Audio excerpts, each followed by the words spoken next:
नमस्ते। तो चलिए आज के इस एक्सप्लेनर में हम सीधे टॉपिक पर आते हैं और इंडस्ट्रियल इलेक्ट्रिकल सेफ्टी के उन अहम और जान बचाने वाले प्रोटोकॉल्स को डिकोड करते हैं।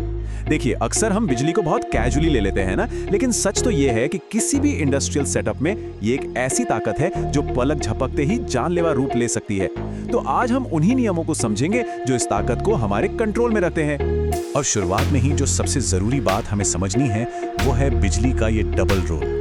मतलब जब तक हम सुरक्षा के सारे नियम मान रहे हैं तब तक तो ये एक बहुत ही आज्ञाकारी और मददगार सेवक है। लेकिन जरा सोचिए, जैसे ही कोई वर्कर इन तय नियमों की अनदेखी करता है, बस उसी पर ये बिजली एक भयानक दानव बन जाती है जो बड़ी बड़ी दुर्घटनाओं का कारण बन सकती है। ये सिर्फ डराने के लिए कही गई बात नहीं है, ये एक कड़वी सच्चाई है। तो चलिए सबसे पहले इसी बात को थोड़ा और गहराई से समझते हैं कि आखिर ये ऊर्जा इतनी खतरनाक क्यों और कैसे बन जाती है। अब देखिए, इंडस्ट्रियल सेफ्टी में दो बहुत ही आम शब्द इस्तेमाल होते हैं, लाइव और डेड। और सच बताऊं तो यही दो शब्द जिंदगी और मौत के बीच का फासला तय करते हैं।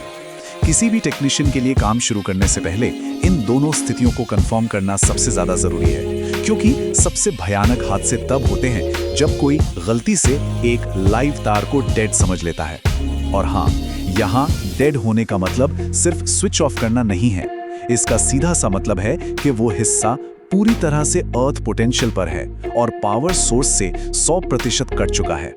अब जो बात सच में हैरान करने वाली है वो ये है कि अगर आप बिजली से होने वाली दुर्घटनाओं के मुख्य कारणों को देखेंगे तो पाएंगे कि ज्यादातर हादसे मशीनों की खराबी से नहीं होते, बल्कि ये मानवीय भूल, शॉर्टकट लेने की आदत, जानकारी की कमी और सेफ्टी रूल्स को इग्नोर करने की वजह से होते हैं।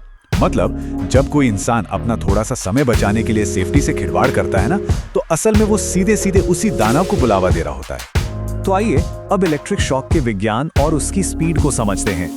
हाई वोल्टेज के आसपास काम करने वाले हर इंसान को ये गणित पता होना ही चाहिए। ये बहुत ही साफ तौर पर दिखाता है कि कैसे हमारा अपना शरीर बिजली के लिए एक परफेक्ट कंडक्टर यानी एक रास्ते की तरह काम करता है। होता क्या है कि करंट एक लाइव तार से हमारे शरीर में घुसता है और सीधा जमीन तक पहुंचने के लिए हमारे ही शरीर को एक शॉर्टकट बना लेता है। और यही वो रास्ता है जो हमारे अंदरूनी अंगों को पल भर में तबाह कर देता है। अब इस तुलना को देखिए, ये सच में डराने वाली है। हमारी त्वचा का जो रेजिस्टेंस या प्रतिरोध है वही हमारा सबसे बड़ा बचाव है। जब हमारा शरीर एकदम सूखा होता है तो लगभग 1 लाख ओम का रेजिस्टेंस एक 220 वोल्ट के झटके को सिर्फ 2.2 मिली एम्पियर तक रोक देता है। इससे हमें बस एक हल्की सी झुनझुनी महसूस होती है। लेकिन अगर वही शरीर पसीने से भीगा है या आप नंगे पैर हैं तो ये रेजिस्टेंस गिरकर सीधा 1000 ओम पर आ जाता है और फिर वही करंट 220 मिली एम्पियर का बन जाता है, जो सीधे आपकी जान ले सकता है। और ये जो नंबर है ना 220 मिली एम्पियर, ये कोई मामूली नंबर नहीं है। ये वो जानलेवा लिमिट है जहां पहुंचते ही हमारे दिल की धड़कन पूरी तरह से बेकाबू हो जाती है। मेडिकल भाषा में इसे वेंट्रिकुलर फिब्रिलेशन कहते हैं। इसमें दिल खून पंप करना ही बंद कर देता है और अगर तुरंत मदद ना मिले तो मौत पक्की है। तो फिर इस खतरे को स्विच के पीछे सुरक्षित कैसे रखा जाए? चलिए इसके लिए बनाए गए कुछ सख्त रोकथाम और सुरक्षा नियमों पर नजर डालते हैं। काम करते वक्त आपके चुने हुए उपकरण बहुत बड़ा फर्क पैदा कर सकते हैं। उदाहरण के तौर पर, अगर आप किसी इलेक्ट्रिकल रूम में लोहे की टॉर्च या ऐसे स्क्रू ड्राइवर का इस्तेमाल कर रहे हैं जिसके हिस्से अलग हो जाते हैं, तो ये एक भयानक फ्लैश ओवर को जन्म दे सकता है। ऐसे खतरनाक माहौल में सिर्फ और सिर्फ प्रॉपर इंसुलेटेड टूल्स ही आपको सुरक्षित रख सकते हैं। तो यहाँ सबसे बड़ी टेकअवे क्या है? यही कि सिर्फ सही टूल होना काफी नहीं है, आपको हमेशा अलर्ट रहना होगा। मशीन की सफाई से पहले उसे अनप्लग करना, पैनल के आसपास जगह खाली रखना और प्रॉपर ग्राउंडिंग पक्की करना, ये ऐसी आदतें हैं जिन पर कोई समझौता नहीं हो सकता। यही वो पहली ढाल है जो आपको उस इलेक्ट्रिकल दानव से बचाती है। अब बात करते हैं अस्थायी या टेम्पररी वायरिंग की। मेंटेनेंस या कंस्ट्रक्शन के वक्त ये सबसे ज्यादा खतरनाक होती हैं, इसलिए यहाँ एक्स्ट्रा सावधानी चाहिए।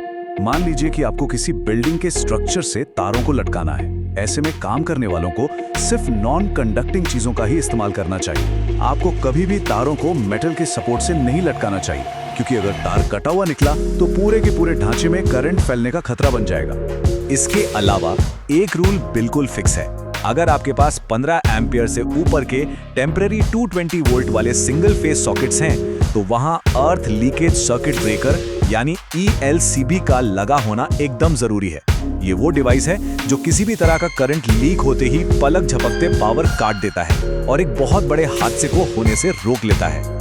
सिर्फ भारी मशीनों में ही नहीं, बल्कि रोशनी के लिए इस्तेमाल होने वाली लाइट्स में भी बहुत सावधानी चाहिए।